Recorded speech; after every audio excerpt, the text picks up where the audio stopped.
Welcome to the Digital Nomad Experts podcast by Beach Commute. Today we've got Jeff and Marissa, and we're going to talk to you about 14 travel hacks for digital nomads. This list, for me, Marissa, I'd say was pretty easy for me to put together. And the way that I started thinking about things is all of the areas that I've messed up. And it Oh, created a hack. Like, oh, I did this wrong. Here's an idea of how to not do that wrong in the future. Just kind of like a guess and check through that is a making good way to go about mistakes. this. Yeah, I mean, even think about the first time I went, I'm like, oh my God, I was so unprepared. I missed so many things. And now it's just like kind of eliminating discomfort is the way that I do my travel hacks. How I just did thought of you like, go aside and, well, it's funny now that if I had gone about it that mm, way, I just thought of like 13 more. So oh there's boy, definitely going to have to be a part two of this episode.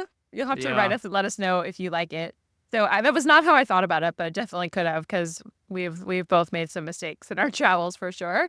I think I just thought about I just have been flying recently, been doing some traveling, and it just came to mind. I was like, okay, what did I like? I just walked through the steps of like, how did I book my flight? What did I do at the airport? Like, what did I do mm, that I didn't used to know? Just kind of thinking through, like, I think I was just kind of thinking through travels and steps along the way of like, oh, I did this, I did that. Like, I didn't used to know this. So that's kind of how I went about it. But we definitely need a part two because I have, so we each have 7.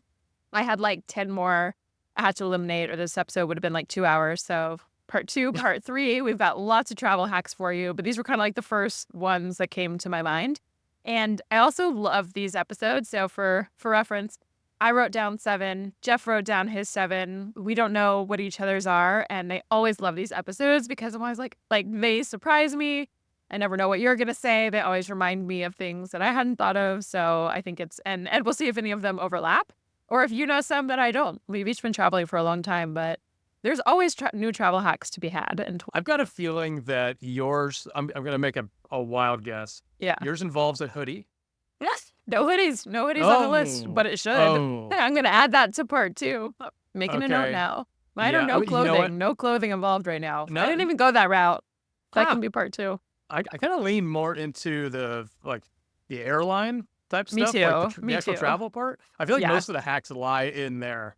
Yes. And Yeah. like I We'll have started to do like thinking a money clothing. wise and Yeah. Mine were also kind of like airlines, flights, like yeah. money, that kind of stuff. But maybe we'll have to do Have we clothing travel done hacks. a how to pack? How to Yes. pack as it is? We have done that. No, we haven't yet. Okay. We talked Well, about that's it for like a interesting. year. We haven't done it yet, but we need to. Yeah. Okay. We could just like the digital nomad suitcase. We could create Yes. like a PDF version or so. It's got all the crap in there that you need. It's so needed because I remember the first time I left for like my 4-month digital nomad travel, the very beginning. It took me like a month. I was like ordering things. I didn't know what I needed, what I didn't need. And now it takes me like, I'm actually not the fastest packer still because I choose things. But the gist of it, I'm like, all right, I know the things. Now I just need to choose which, like some other thing. But it'd be a really helpful episode because I did not know anything when I first started. Put it in the long list of queue.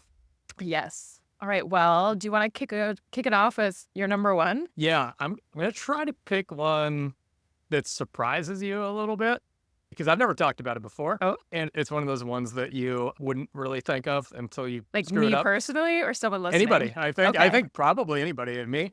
I will change the time zone on my computer the week Oh, before because I have such a hard time scheduling my meetings the next week, factoring in the time zones. There are so many number of times that I've booked in the wrong direction. Like if I'm going 4 hours forward, I'll book it 4 hours in the past. And I'm like, I just literally went the wrong direction in the time zones. that's really And I'll have funny. a meeting at like 3 in the morning. I'm like, oh, fuck.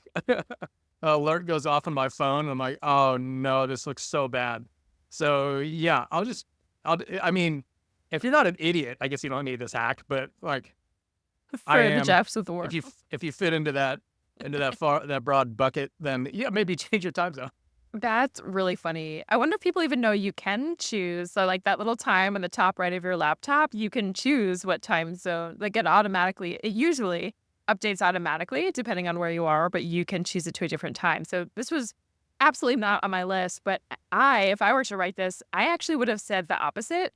So, in my old laptop, I got a new one. I feel like we all got new ones at the same time, like a year ago. But my old laptop, I realized it changed automatically when I went new places. And I set it to actually, like, even when I got to a new place, I would keep it in Eastern time where I was at home because it was easier for me to, like, know what time it was at home when I was working, if Mm, that made sense. So when other people were like, "Oh, at 4 p.m." I'm like, "Okay, I can see what time it is for them." So my travel hack is actually the opposite of yours, and it's like, no matter where I am, keep that time in my original time zone. Now I forgot to change it on my clock, and it confuses me when I'm like, "Wait, is this the time where I mm. am, or is this back home?" I don't even know anymore. But I guess the overall hack here is, yeah, that's a cool one. It never occurred to me to change that, like, before you go when you're like, "Okay, next week someone's trying to schedule a call with me. Like, what time is that at? Where do I do Yeah. it?" It's hard to figure out. If you're living off a Google Calendar, you can actually set 2 time zones on there. What? You can set a primary and then a secondary, and it'll show you on the same calendar what time it is in each What? location. So, yeah, if you wanted to keep your Atlanta as your primary, and then if Yeah. you wanted to keep whatever your local is as your secondary, you can set it up on your Google Calendar, so it'll show you simultaneously what time Wow. is what. So, This is new there hack you for go. me. Hack Hey, for I you. had no You're idea that welcome. you could do that.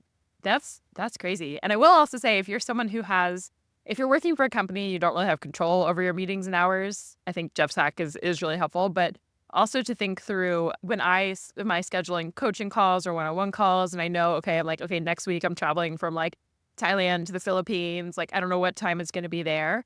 I also have to change my availability hours. So I have like a Calendly booking system where my clients can like automatically, book in a session and I change it based on my own availability. But sometimes it's just like if I forget that I'm going to be like 12 hours ahead next week or next Mhm. month when I start traveling and people book things ahead of time, that I have to go and like change the session. So I try to change my calendar availability ahead of time and like block off appropriate times in the future if I know I'm going to be somewhere with a very different time zone. So that's also, yeah, some calendar hacks. That was nowhere on my radar. So I love that one. It's a Thought good I'd first throw a one. curveball at you. Definitely curveball. Okay. Mine has nothing to do with that. My first one, so I guess this is number 2 on the list.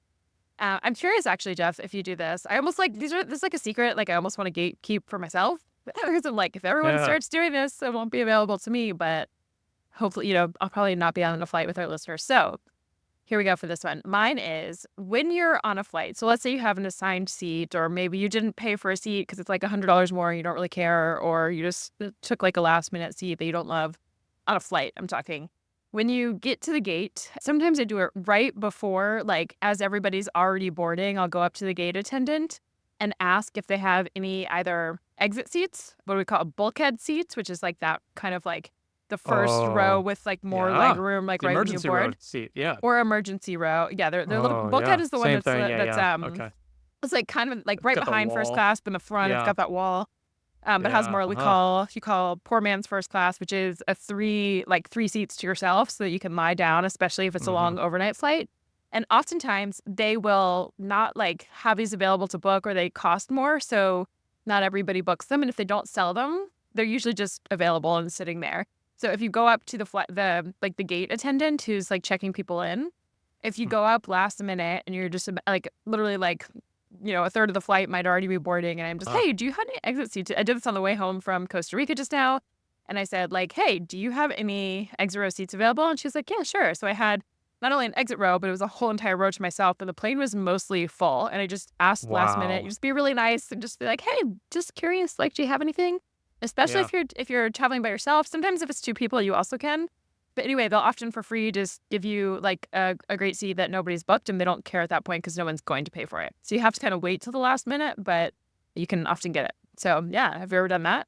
That's great. That's actually my hack was getting the exit row seat or the Oh, bulkhead seat. I typically will just bite the bullet and pay for it because I know I want it. I don't wanna like take a risk it chance. with Yeah, it's like a open 50-50 seating. chance. You might get up and not have one if you use that hack. Yeah, exactly. Because I've got like anybody tall, you're gonna feel that pain. I've got bad knees. I got to stretch them out, so I just won't sit cramped in there, and I sure as hell won't sit in a middle seat. I hate the middle seat. Maybe a bonus hack is get the aisle. Are you an aisle person? Or are you a window person? I used to be a window person and now I'm an aisle person. Aisle superior, team aisle for sure. You're also team aisle. It's This is better. a funny episode. Yeah, it's better. You can Why do you get like it out. You better? get access to the Yeah. bathroom. Yeah. more often. You don't bother anybody. I want to You be can trapped. your elbow. I don't want to be trapped. Basically, I Yeah, want free access to me the too. aisle. I get Yeah, I don't want people claustrophobic. reaching over my laptop with coffee and Oh, waters. Like it's just, yeah. it's better. I used Aisle's to be better. team window for sleeping. Like I'm a really good sleeper Hmm. against the window, but now I've got my weird little neck turtle pillow we've talked about, so I Oh don't need yeah. that anymore. And if I know it's gonna be, I remember in Nepal, we were flying, like you could see they were like, if you choose this window on this side of the plane, if you're going east, so we like did all these calculations, like you can see Mount Everest when you're flying in. So there's sometimes if I know it's gonna be like a really beautiful like island view or something cool, I might choose the window for that. But if it's a long flight, I'm team aisle for sure. Yep. All right. So Well, what was your should we it go to your exit row one it or was was that your the hack? that was it. It was book Was buy exit it. row or bulkhead. Yeah. Yeah. I just bite the bullet and get it beforehand. Yeah. Just because I don't want to chance it end up somewhere Yeah. terrible. Middle Yeah. seat by the bathroom. It's like, oh God. Middle seat's no If good. it's a short flight, a couple hours, whatever. But I mean, if you're flying internationally, that's miserable. Yeah. I will get It's be worth comfortable. the pay, It's yeah. worth it. Yeah. Sometimes you can also I'll check and if you can like see the seat key ahead of time when Hmm. you're booking or looking so you can see I'm like, are there 2 seats left in the whole plane or are there like is half the plane empty? In which case I'll probably wait and ask when I'm there. Or if I know that there's so many empty seats, this is like another secret hack that wasn't on Hmm. my list, but you know how like oftentimes the back of the plane, if it's not a full flight at all, we'll have like a lot of empty rows. So what I'll do is Hmm. kind of like wait until the last person or two is boarding or like right when they shut the door before they've moved. And then I'll take my stuff and I'll move it sometimes backwards, sometimes forward, but go to a seat that has all three still open.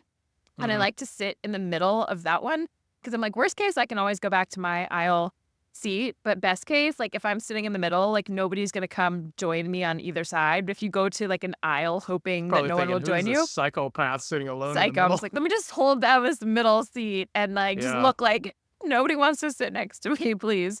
Yeah. But if you go and move and you go to an aisle or a window, someone will often come. They're like, oh, I'd rather be, every other person. So they'll join your aisle. But if you sit like a psycho in the middle, Hmm. then nobody's going to join your aisle and you can lay flat across all three. Oh, these are good. I think I'm learning a lot from this. I Yeah, we each have hadn't even different hacks. considered these things. Yes, you kind of have to be psychopathic to do that, but I am willing. Yeah. Okay. Or if it's an important Mm. flight, just pay for it.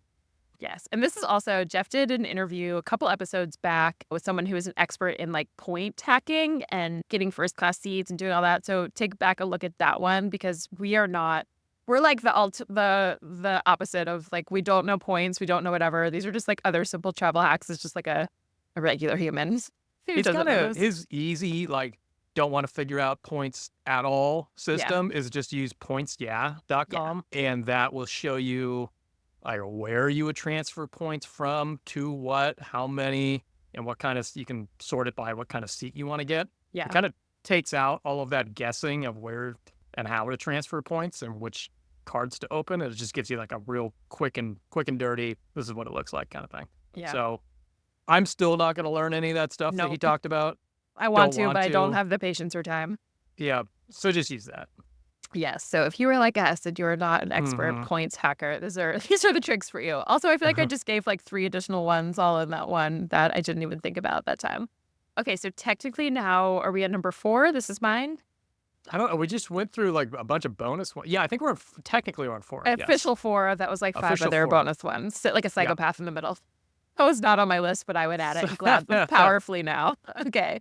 So my official number 4, this one, I know that you know, Jeff, but when I first started traveling, I learned this and I didn't quite know, which is if you need money in a different currency, so if you're traveling to a country that uses a different currency than your own, always get money out of the ATM directly and not like out one of those exchange Oh, windows. good one. I say with the Yeah. caveat of if you're in somewhere like Argentina or Cuba, those are the first 2 that come to my mind. There's a time and a place where it's actually better to exchange cash in some weird situations. Like when I went to Cuba, this is a lot of years ago, but the tip was in the US to exchange my dollars for euros in the US and then take my euros when I got to Cuba because the euro went farther in exchange for cash there. So that was like a weird fluke thing. But I would say 99% of the time, it is better to get money out of the ATM.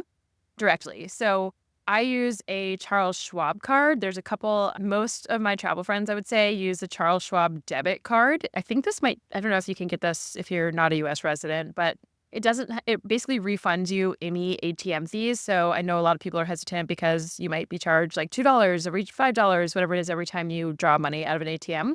If you have a Charles Schwab debit card, you get it completely refunded. That actually wasn't my tip, but that's a great one. But in general, even if you get charged a $2 or $5 fee, it's usually better to get that, like most, you'll get like the actual exchange rate that is current at that moment when you use your debit card and get money out of an ATM versus if you go to like one of those money exchanges, they're taking a fee out of it. It's like a worse exchange rate. So you're losing a lot of money just by that trade. So always use an ATM. Anything to add to That's that? such a good tip. Like, I completely forgot about that because it's been so long. You don't even think twice. Yeah. If you see those exchange booths, and there's so many of them at every airport you land at, Yeah. every one of those is a scam. Yeah. Like Well, they it's take just, it's their business is to take the percentage of it.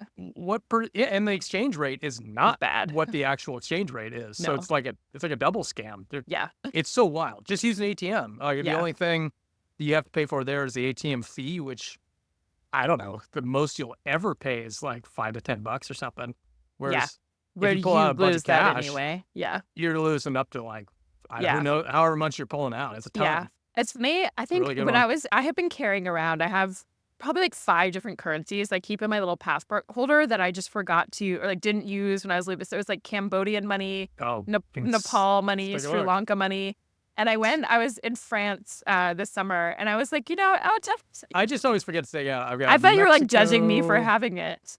No, You're no. pulling out your own. I don't have to in your wallet on you right now. Yeah, I just never pull out Mexico. You're just walking around all the time with this? Colombia. Yeah, it just sits in there. Look This at is this. so funny. I've got this in my. I Is you like I gone hope- to like a cabinet These or are like not a in my drawer in your wallet. home? Oh, what? I don't know That's- what is happening. God, I don't even know what that is. Look at that, dude. If you're watching I this hope on you're video watching on on Spotify, what country That's is that? Hungarian. I think that's Hungarian. This one is. This is proof that we Look are at this, travelers. dude. I think that's Serbian. Wait, this is Oh, this one's so great. funny, Look Jeff. at this, dude. What? I can't believe this is like on your body at this moment. This is so funny, guys. This was not planned, and I hope you're watching this on video. If you don't know, if you're not, I don't know Yeah, where it's you're on listening video, to this, yeah. but It's more I think fun. only Spotify at the moment. Maybe this will change in the future for other Yeah. platforms, but right now Spotify's the only one that has the video. You can see Jeff pulling out This cash. this one's my favorite. This one's my favorite. I actually don't know where that is. How Look at many that, different ones do you have on you at this moment? dude. Look at that. Look at that dude's hat. That is. Oh, That what got country is fucked. this from? That says Budapest. This is so funny. So another travel hack. This was like not even what I was talking. I forget what I was even talking about. Oh, I remember. I'll come back to travel hack that Jeff is not doing, and I sometimes don't always do. Is try to get a limited amount of cash, and I always try to use my cash as I go, so I don't have any left over. Because once you have that cash, then you have to do that cash exchange that we just said you don't want to do, and then you basically just.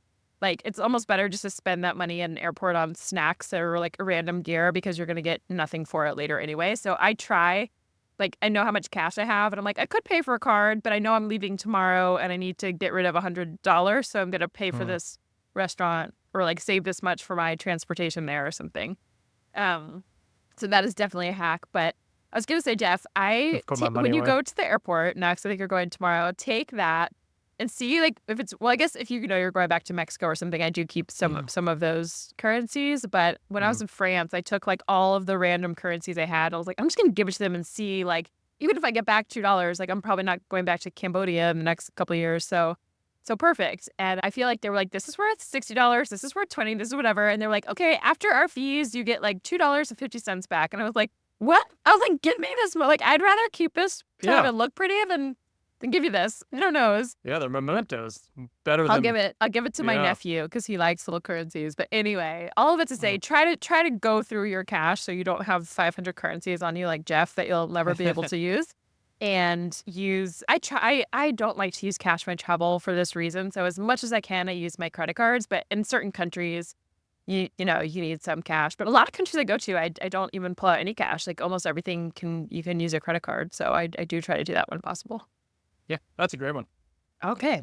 Didn't think you were going Next. there. Still, I'm surprised again.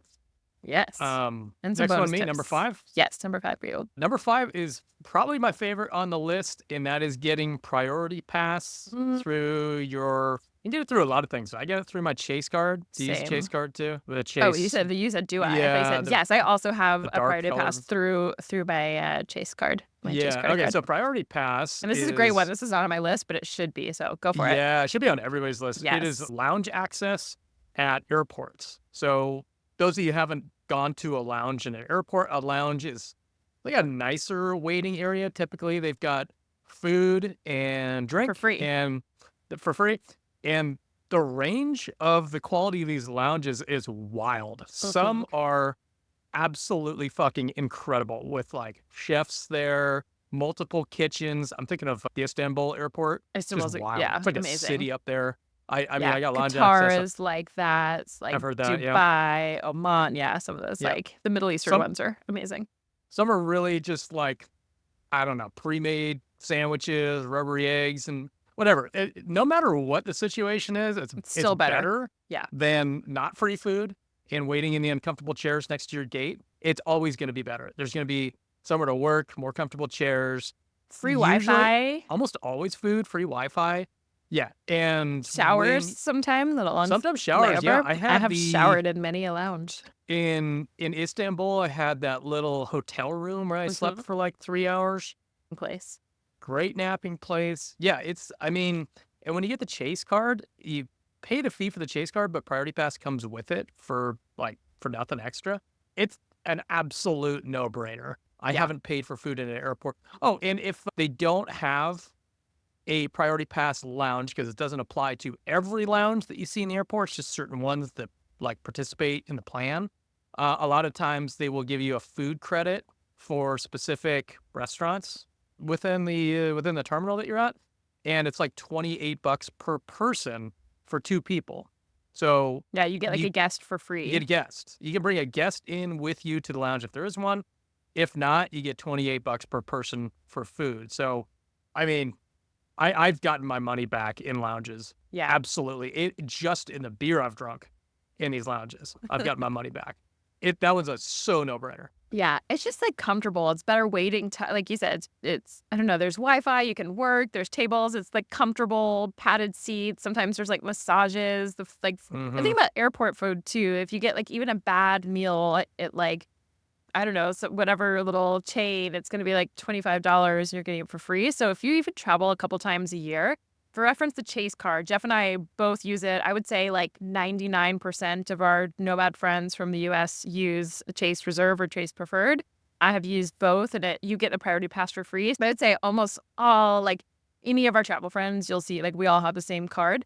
And it seems a little overwhelming at first because I forget the exact, it's either $300, $350 or maybe $395. I can't remember. I should know this, but as an annual fee. So it seems kind of crazy when you're signing up for a card. You're like, why would I pay $300 to $400 for an annual fee?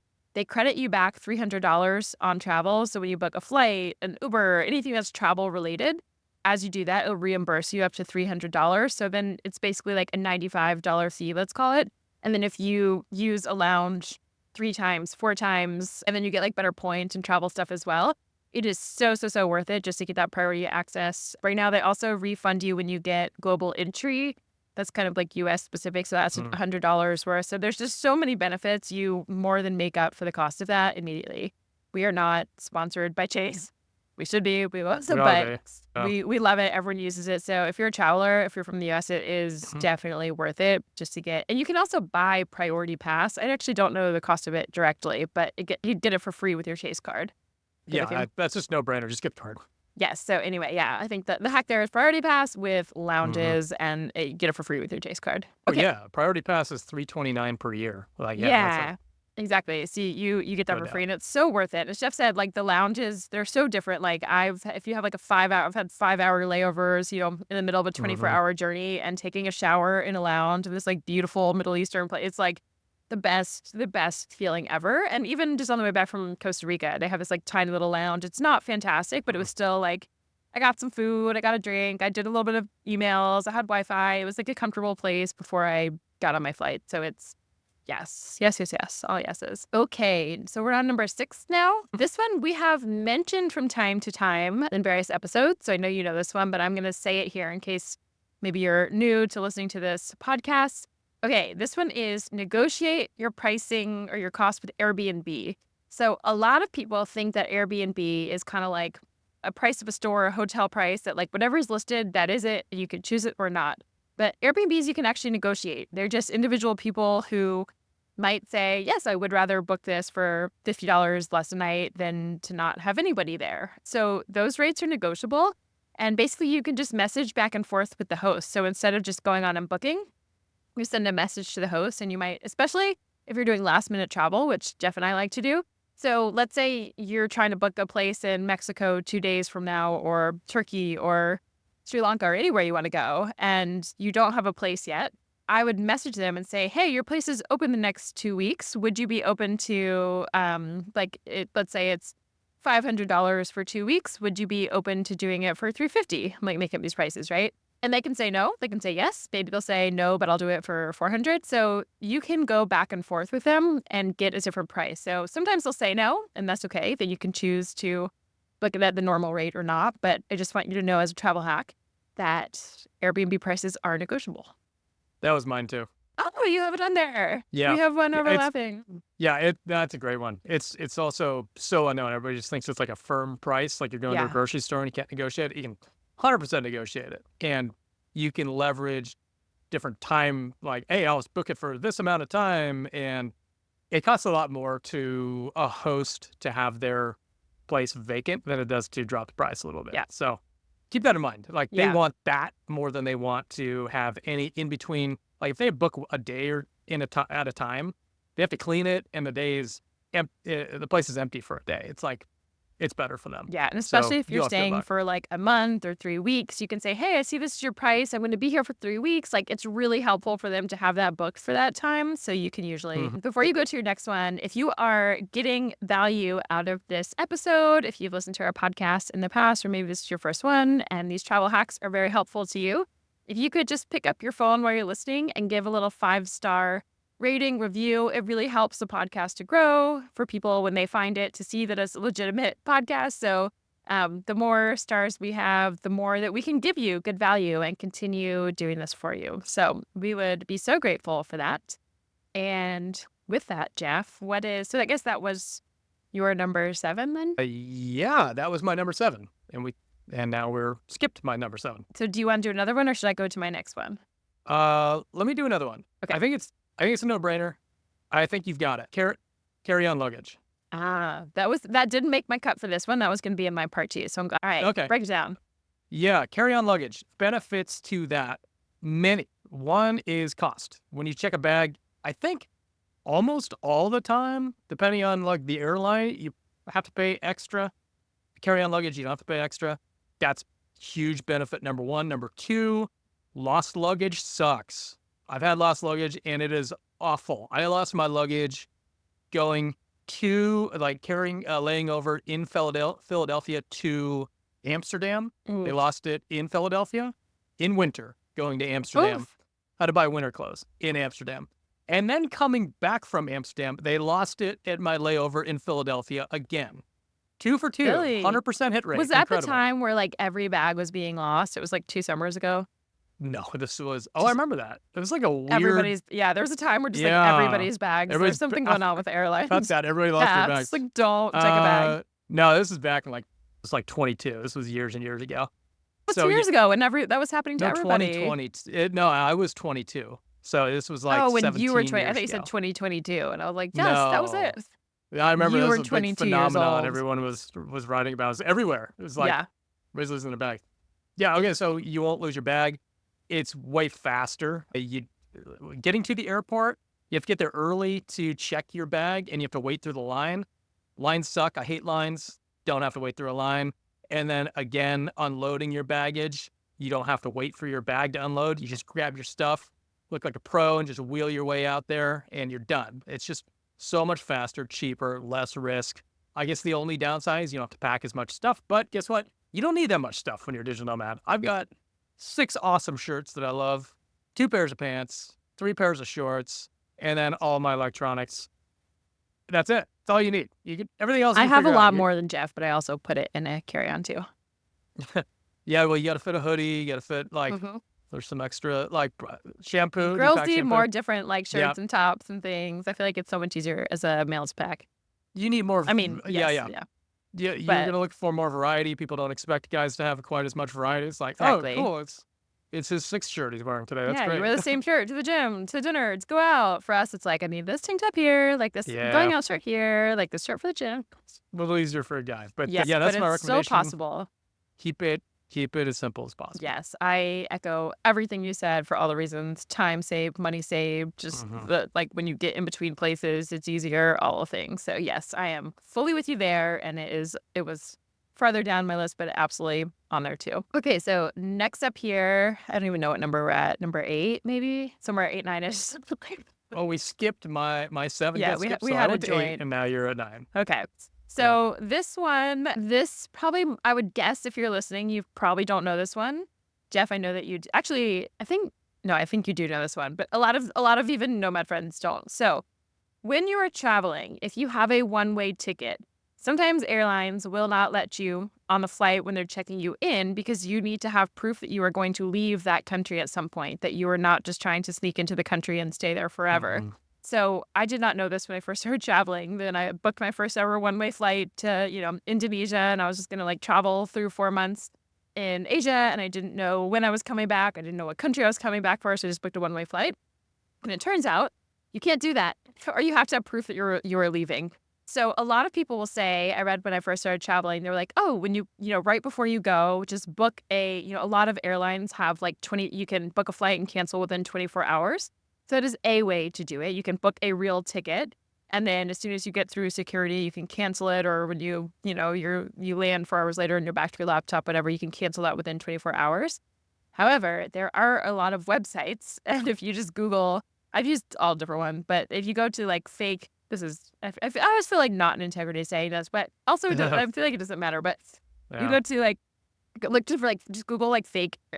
I think it's fake flights. There's a Fakeflights.com. gazillion. If you Google if you even Google right now, Jeff, fake return flight is what I would Google. There's probably 40 choices that come up.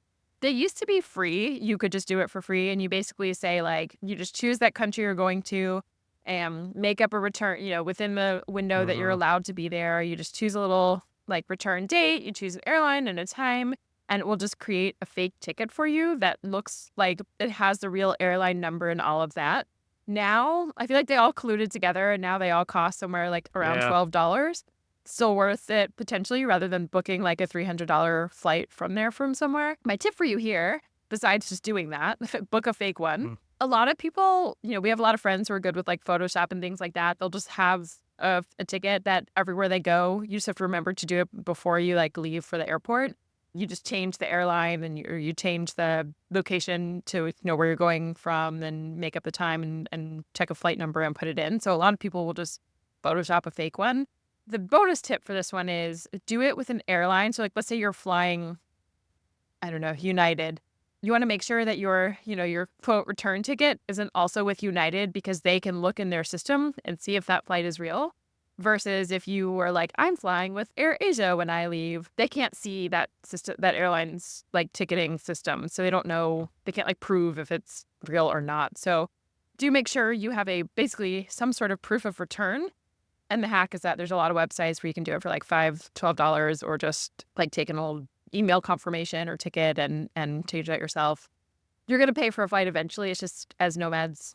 I'm saying it is an integrity. I don't like to be liars here, but you're going to leave that country eventually. Just as Nomads, we don't know when, where. I don't know where I'm going. I don't know what date I'm leaving. I will leave within the date I'm supposed to leave a country by.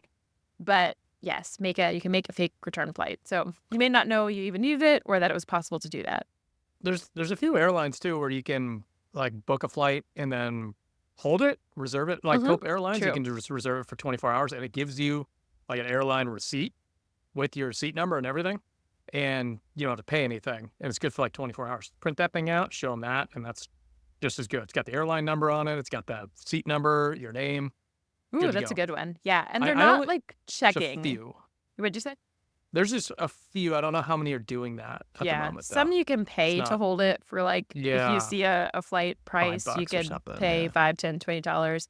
But just so you Yeah. know, the airline is never going to like as long as it's not that airline, they're not going to look at it in the system. You just kind of hold up your phone and show them on Mhm. your phone that like they just want to scan it and be like, okay, you're leaving. That looks good. They're not looking Exactly. closely. They're not looking it up. It's just some sort of proof that it exists. Mhm. Yeah, that's a good one. Didn't even think of that one. Yeah. All right. What's Good. yours? Okay, next one up is again booking flights, but this one is being flexible in the airports that you actually book the flights from. Reason being, some airports have much cheaper flights to your destination than others. Like, for example, I have an opportunity to fly out of Oakland and San Francisco, literally right next to each other, 15 minutes away.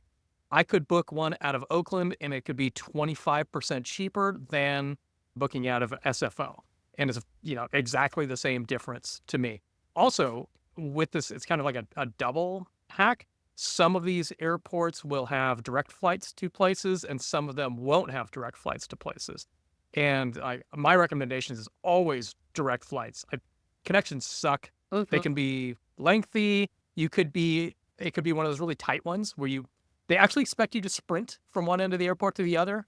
I had that before. I'm like, how do they organize this? And the second flight is, the first flight is often delayed, and then you miss the second flight. It's like connecting flights kind of suck. So anytime you can, try to find the airport that has the direct flight if possible. And also, as a side benefit, it might actually be cheaper from that particular airport. Sometimes I'll just choose going into a specific country to an airport or having a layover there because it's a really cheap flight to that airport. I'll be like, screw it. I'll just spend like 3 days in this location on my way to the next place because flying into that airport is just like the difference of my accommodations for 3 days. So Yeah, that's a great just one. And sometimes it's just like checking out different airports. Yeah. yeah, it might be like an hour outside a city that you wanna go to, but it's Yeah. like $400 less expensive or yeah, there's like The lots of small different airport, which Mhm, is sometimes great. If you book mhm. into a small airport, it's like, oh, those are great. There's nobody waiting. Just Yeah, walk right up. No confusion. yeah, that's a great one. I have lots of those. So fully agree. Okay, the next one on my list here, I'm actually curious if you know this one. So this one I learned I was flying from the Philippines to Cambodia a few years ago.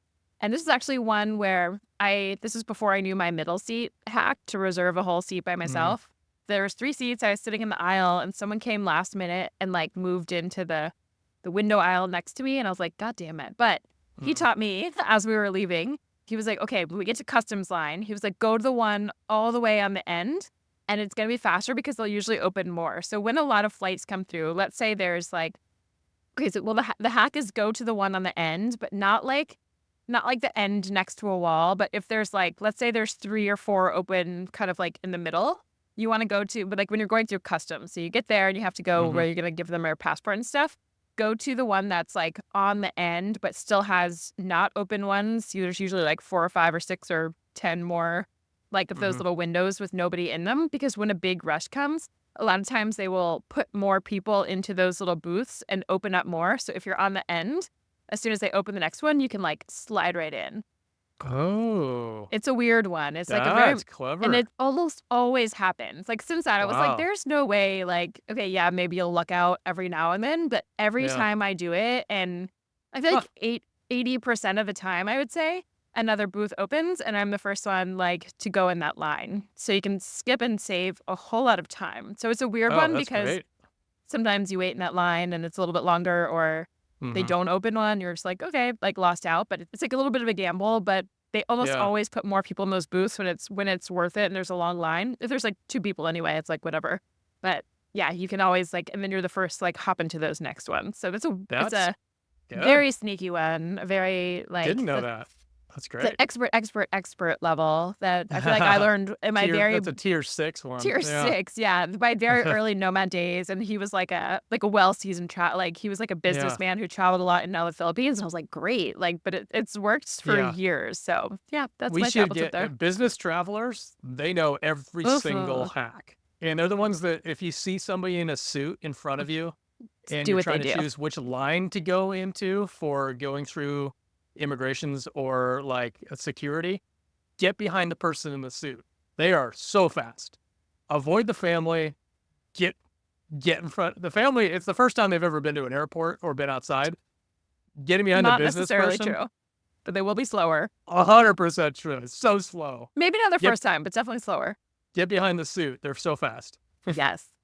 I love They that got one. every hack done. Yes. One of my Latins kind of reminds me of like my last one that I have. I've got one in between, but that's a yes. Follow the business suit people if they're going to lines. They know what's up, they know where they're going, they Yeah. know. And also those people usually are flying to and from the same exact airports, like back and forth, or it's like their home airport. So Mhm. like they know what you don't know. So like if they're going to a line, like they like every Trust. second, Yeah. like those consultants in the US who are Oh, flying yeah. every Monday to Thursday, they know like what will save them like 27 seconds like along the way. So just do what they do. I Yeah. like that one. They're on it. Okay, what's next on your list? It's my last one, right? Yeah, I think I have two more because we shared one. Right. So okay, Okay. what's your last one? So mine is organizing your exercise situation before you get there. Hmm. So what I like to do is a few things. If I'm going to use a gym, I'll pick out the gym that I want to go to. If I'm going to play pickleball, I'll research where it is and the times they have it going, or paddle, where the courts are, and just start scheduling stuff before I even get there. And if I'm running, I use an app called Strava. That's Strava. And on Strava, you can find routes that people have created, and you can figure out instead of like any of the runners out there know, it's kind of a pain in the ass to go out there and just aimlessly run when you don't know where you are, or if it's a good run, or if you're going to end up on a highway, or if you're going to get run over. All of these things, if you use one of the already created routes, you can just hop on that, and then you are set it and forget it. You have nothing to think about. So my idea is like have nothing to think about when you get somewhere for your whatever your exercise or rec is going to be. I love that. I actually don't do that, so I should. I land and figure it out when I get there. But I'm gonna Mhm. take your tip. Maybe I will do that in the future. Make it easier. Yep. Yes, it is a good one. Okay, I have two more because Jeff and I shared an overlap. And the last one is actually one of my all-time favorite ones. So I guess this would be number 13 is go wherever, like whatever location has a great price flight. Mostly like when we're not in digital nomad life, I think about when I was in a corporate career with, it was like, I want to go to this place and I have my heart set on it. And like, Mhm. I don't care what the price is. It's this holiday weekend from Saturday to Saturday. And it's so much money, but like that's where I'm going. And as a nomad now, and I can go anywhere, anytime, and all the freedom in the world, and I can go to 15 different countries a year if I want to. I'm more inclined, as Jeff you kind of mentioned this a little bit, where it's like, oh, there's just a different airport that flies here, and maybe you'll stop there. So mine is, I know we talked about this. We had hope, by the way, if you're curious on just like how we get good prices on flights in general. I don't know, Jeff, maybe you want to look it up on Untalking if you can find it. We did a whole episode on just like how to book flights. But anyway, I remember I was in Mauritius, which is like a tiny little African island between Mozambique and India. And I had to leave within 3 days when my visa was up. And I was with a friend there. We're like, where should we go? And we really wanted to go to Mozambique.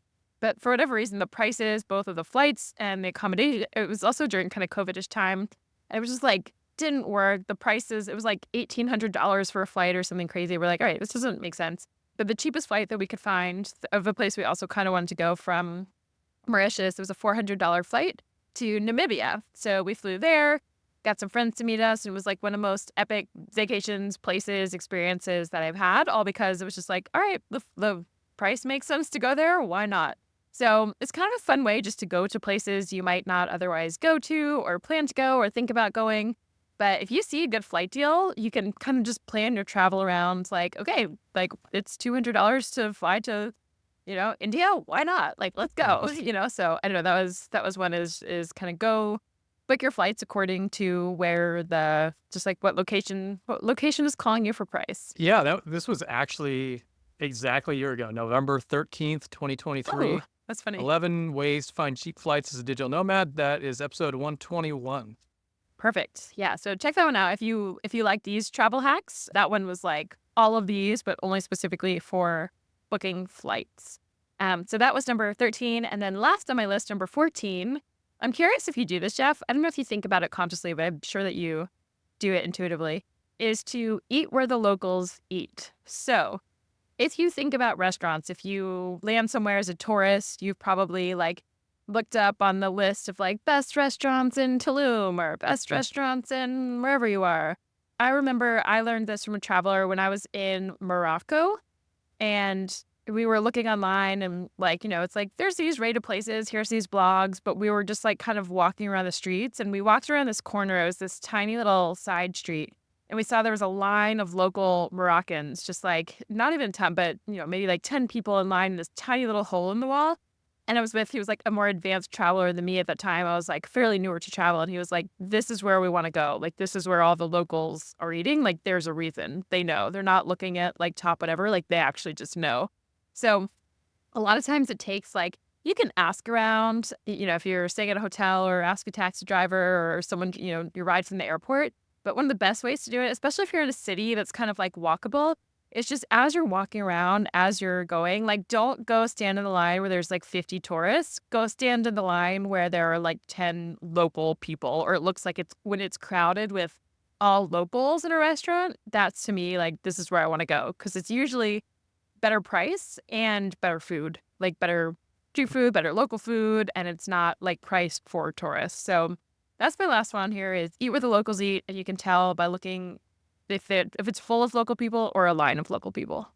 Yeah, I actually had one on here that was ignore Google reviews, because I found that, especially when I was in Georgia for whatever reason, everything was 5 stars. I'm like, how is it possible that everything is 5 stars? It's And we all figured fake. out that they're just stuffing the reviews in there. And yeah, but mine was actually get recommendations from friends as opposed Yeah. to searching online. But yeah, If you watching don't to have see where the friends locals somewhere are. where you haven't been, that's the way to do it.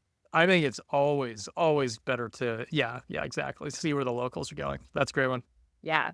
So that is the end of our tips. Again, if you found this helpful and you haven't already done so, we'd be so grateful for a little, just pop open your phone. It's easy. Just click the little buttons, click the little 5 stars. If you want to leave a message, we love it, but you don't have to. And if you're not yet on our email list, check out beachcommute.com/email. We send out lots of travel tips, a lot of remote jobs to help you find a remote job that gives you the freedom to work from anywhere. So you can use all these travel hacks as often as you'd like. We send out different info about our personal travels, pictures, all sorts of fun stuff. It says beachcommute.com/email. We'll also put that in a link in the notes. Anything else, Jeff, before we wrap up? Well, I think that's it. We'll see you next week. Oh, and also add that Apple Podcast reviews. We get to 100, and we will finally do the ayahuasca episode. I think we're just 9 away, maybe a little short of 9. So yeah, get them in there. We're excited to do it. Perfect. And with that, we will see you next week.